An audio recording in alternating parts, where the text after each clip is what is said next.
నమస్కారం. నా పేరు doctor Sadasivudu Gundeti, professor and head department of medical oncology, Nizam system medical sciences, Hyderabad. ఈ కాన్ఫరెన్స్ యాక్చువల్గా ఏంటంటే ఇట్స్ ప్రిసెప్టర్షిప్ అంటారు. ఇది 4th ISMPO ప్రిసెప్టర్షిప్.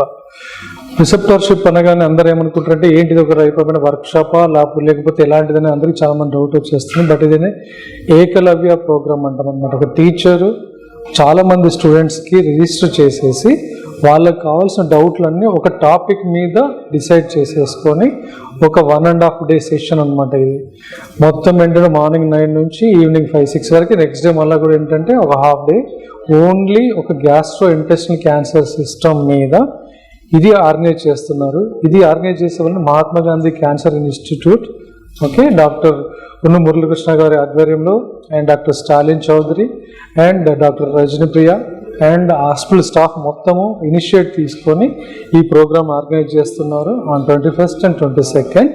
సో ద ముఖ్య ఉద్దేశం ఏంటంటే ఈ gastro intestinal cancer from oesophagus నుంచి అండ్ రెక్టమ్ వరకు, అంటే పెద్ద పేగు, చిన్న పేగు, స్టొమక్ అన్ని కలుపుకొని ఏంటంటే ఈ క్యాన్సర్లో ఏమేమి లక్షణాలు ఉంటాయి, ఏమేమి టెస్టులు చేయాలి, అట్ ద సేమ్ టైం వాటికి ఏమేమి రకాల ట్రీట్మెంట్లు అన్నీ ఇప్పుడు అందుబాటులోకి ఉన్నవి, అవన్నీ కూడా ఇండియాలో అవైలబుల్గా ఉన్నాయా, ఇది వైజాగ్లో అవైలబుల్గా ఉన్నాయా అని ఓవరాల్గా ఏంటంటే స్టూడెంట్స్ అడిగే ప్రతి ఒక్క డౌట్ని క్లియర్ చేసుకుంటూ వాళ్ళ యొక్క నాలెడ్జ్ని అభివృద్ధి చేసుకుంటూ, ఇది ఇంటర్పర్సనల్ రిలేషన్షిప్ కూడా స్టూడెంట్స్ మధ్యలో, టీచర్ల మధ్యలో ఒక టైప్ ఆఫ్ ఏంటంటే బంధాన్ని ఏర్పాటు చేస్తూ అందరికీ డౌట్లను క్లియర్ చేస్తూ ట్రీట్మెంట్ ఎలా చేయాలి.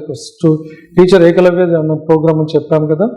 ఒక టీచర్ ఏంటంటే తన యొక్క జీవిత అనుభవాన్ని, 15-20 సంవత్సరాల అనుభవాన్ని, ఈ వచ్చిన డెవలప్మెంట్స్ ఏమున్నాయి క్యాన్సర్లో, కీమోథెరపీ నుంచి మొదలుపెట్టి టార్గెట్ థెరపీ నుంచి ఇప్పుడు ఇమ్యూనోథెరపీ, సో సర్జరీ నుంచి ఏంటంటే లాప్రోస్కోపీ సర్జరీ, జనరల్ సర్జరీస్, నా వెంట రోబోటిక్ సర్జరీస్, రేడియేషన్ థెరపీలో కూడా ఒక టైంలో ఏంటంటే కోబాల్ట్ రేడియేషన్ నుంచి ఇప్పుడు ఏంటంటే మనకు ఇమేజ్ గైడెడ్ రేడియేషన్ అని, IMRT గైడెడ్ రేడియేషన్ అని, రకరకాల రేడియేషన్ థెరపీలు, ఇన్ని రకాల థెరపీలు అన్నీ వచ్చిన తర్వాత గోల్ ఏంటంటే అఫోర్డబుల్, రీచబుల్ ట్రీట్మెంట్లో అందరికీ అందుబాటులోకి తేవడానికి ఇండియాలో సైన్స్ డెవలప్ అవుతుంది. అవన్నీ కూడా ప్రతి ఒక్క పట్టణంలో కూడా అభివృద్ధి చెందుతున్నాయి. సో ఒక ముఖ్య ఉద్దేశంతో ఈ గ్యాస్ట్రిక్ క్యాన్సర్లో వచ్చిన డెవలప్మెంట్స్ అన్నీ మార్నింగ్ నుంచి ఈయన వరకు డిస్కస్ చేసుకుంటున్నారు. అట్లీస్ట్ 30 స్టూడెంట్స్ ఏంటంటే different parts of the India, అక్కడక్కడ సెంటర్ నుండి అందరూ వచ్చి రిజిస్టర్ చేయించుకున్నారు.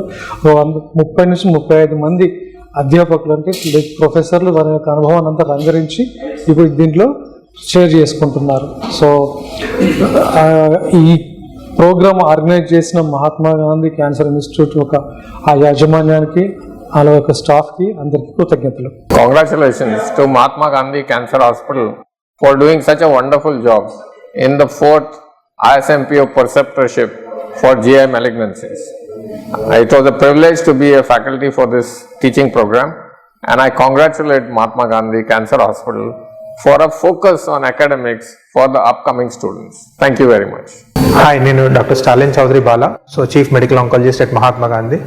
So ISMPO, Indian society of medical and paediatric oncology అసోసియేషన్తో మహాత్మా గాంధీ క్యాన్సర్ హాస్పిటల్ వాళ్ళం. So 4th ISMPO preceptorship course Ekalavya అంటారు. అంటే సో స్టూడెంట్స్కి ఒక టీచింగ్ ప్రోగ్రామ్ అనేది కండక్ట్ చేశాము. మేము తీసుకున్న థీమ్ కానీ టాపిక్ ఏంటంటే గ్యాస్ట్రో ఇంటెస్టైనల్ మ్యాలిగ్నెన్సీస్, అంటే పేగు, పెద్ద పేగు, చిన్న పేగు, పొట్ట అండ్ ఈసోఫెగస్ క్యాన్సర్కి సంబంధించిన ట్రీట్మెంట్ పద్ధతులు ఏముంటాయి, న్యూయర్ చికిత్సా విధానాలు ఏముంటాయి అనేది స్టూడెంట్స్ని ఎడ్యుకేట్ చేస్తాము. సో ఈ ప్రోగ్రాంలో ఇండియా వైడ్ నుంచి మనకి 30 to 35 స్టూడెంట్స్ పార్టిసిపేట్ చేశారు.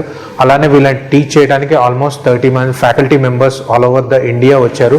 అండ్ టోటల్ ఈ ప్రోగ్రాంలో 90 to 100 మెంబర్స్ అందరూ కలిసి పార్టిసిపేట్ చేసి ఈ ప్రోగ్రామ్ని విజయవంతంగా కండక్ట్ చేశాము. ఇది 4th preceptorship course. And Mahatma Gandhi cancer hospital ఇలానే రెగ్యులర్గా అకాడమిక్ యాక్టివిటీస్ అన్నీ టీచింగ్ ప్రోగ్రాంలో చేయటంలో ఎప్పుడూ ముందుంటుంది. సో ఈ ప్రోగ్రామ్ని విజయవంతంగా చేసినందుకు స్టూడెంట్స్కి కానీ నేషనల్ ఫ్యాకల్టీస్ అందరికీ మేము ధన్యవాదాలు తెలుపుతున్నాం. Thank you.